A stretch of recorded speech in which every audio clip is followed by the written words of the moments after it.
começando mais um programa Ponto de Vista. Os entrevistados de hoje serão Cícero Antônio e César Serafim. Eles falarão um pouquinho de música e jazz. E ao final do programa teremos a música dessas duas figuras que vocês viram durante toda a semana. O programa Ponto de Vista começando agora. Pode entrar, que aqui você vai.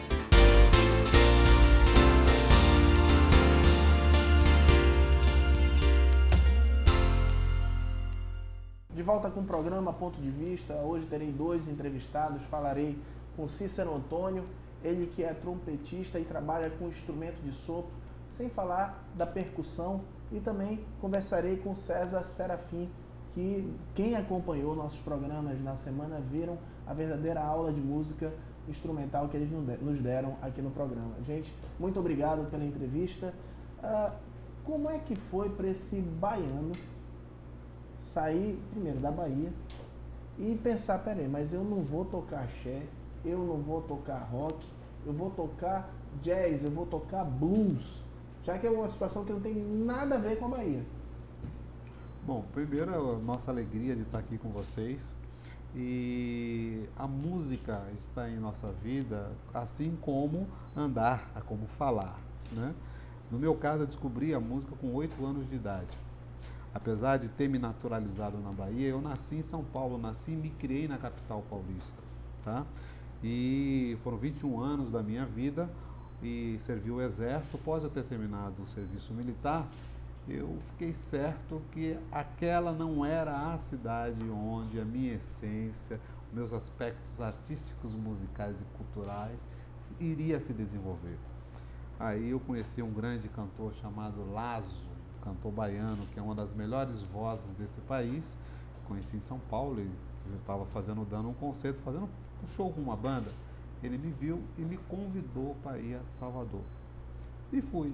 Nessa brincadeira, me naturalizei, fiquei 25 anos, né, bebendo daquela árvore frondosa, daquela fonte maravilhosa que é a Bahia, onde cada esquina você encontra uma universidade, uma aula de situações, onde a espontaneidade, a alegria, o ritmo, a dança, o acarajé, o azeite, a boa musicalidade, a boa música, o samba, o axé, enfim, tudo isso você encontra na relação das esquinas da Bahia, que é a forma como acontece a cultura da Bahia. E na Bahia o povo não nasce, estreia, né? Isso é verdade.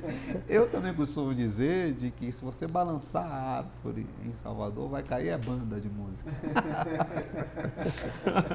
Então, é esse ambiente. Agora, assim, como vindo de São Paulo, eu tinha para ficar em Salvador, eu tinha que me sentir um pouco mais seguro. Aí eu entrei na Escola de Música da Universidade Federal da Bahia, tá? E comecei a estudar um pouco mais a música. E foi exatamente dentro da escola de música que eu percebi que a grande escola que eu poderia estar passando um bom período da minha vida era aquela universidade popular. Então a academia me deu a regra e compasso, e a minha observação com a gente da Bahia, com a forma de se expressar, me fez com que eu começasse a enxergar o mundo de uma forma diferenciada. Na verdade, a Bahia me internacionalizou. Eu comecei a ver o resto do planeta, o resto do mundo, a partir do ser baiano, com a sua capacidade, com a sua sabedoria, com a sua vivência. E essa alegria, essa espontaneidade, eu peguei o nascimento desse mercado do axé, tá? Que é uma música praticamente de fácil digestão, é feita para dançar, é feita para ser consumida, é feita para ser vivida e ser absorvida. E o meu instrumento, que é o trompete, tá? Ele me colocava em um outro setor, de uma vida mais clássica, uma vida mais rebuscada em cima de como eu buscava o popular. Aí tinha as tradições negras ficando muito forte, cada vez mais forte no meu ser, e eu comecei a buscar o blues, comecei a buscar o jazz. E aí fiz uma banda de afro-jazz, chama-se Agbe Oculta, que nasceu exatamente em 90. Perceba, eu cheguei em 85 na Bahia, em 86 entrei na escola de música, Em 88 eu fiz o meu primeiro experimento de, digamos assim, de uma coisa mais jazzística com o grupo Alto Reverse. Quando chegou 90, eu já fiz a minha banda de Afro Jazz, que foi a primeira banda de Afro Jazz, que pelo menos que a gente tem notícia no Brasil. E como é que foi fazer essa mescla, né? Do jazz com a música baiana? O grande barato que a Bahia, ela nos dá texturas, comportamental, e essa textura comportamental, ela é um objeto para um ensaio criativo fantástico. Eu percebo essa realidade também falando da realidade manauara, a realidade do Amazonas. Eu percebo que o Amazonas tem uma diversidade de situações, tem uma riqueza da cultura tradicional, tem uma riqueza da cultura cabocla, sendo ela extremamente urbana, sendo extremamente de conexão com o mundo contemporâneo, mas se você sente na forma de viver, na forma de lidar com as pessoas, uma forma de compreender tribal, cabocla, regional, um jeito próprio. E a Bahia tem isso também. Então, quando você alia essas informações, esses conteúdos, às linguagens universais, você traz um diferencial. Daqui a pouco você vai começar a fazer uma banda de boi misturada com jazz. Que na verdade a gente acaba fazendo um pouco, né, Serafim? A gente traz um pouquinho do que a gente... Você regionaliza muito o jazz, trazendo para a capital, na verdade. O nome do nosso show chama-se Sotaque em Jazz. Uhum. A ideia é exatamente provocar essa discussão. Quem fala de sotaque está falando de conteúdo. Esse conteúdo é conteúdo regional. Aí vem aquela grande pergunta: qual é o sotaque no Amazonas?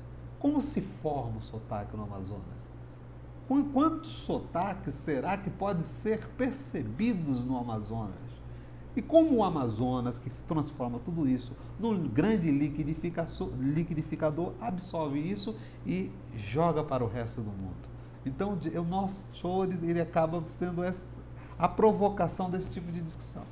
E até porque os amazonenses pensam que não tem sotaque, só sabem quando sai da cidade. É verdade. É aquela coisa, você me disse que você morou nos Estados Unidos. Agora, você só percebe que você é considerado latino quando você mora nos Estados Unidos. Ah, sem dúvida. Né? Porque lá você sai daqui pensando que você é representante de qualquer realidade ariana.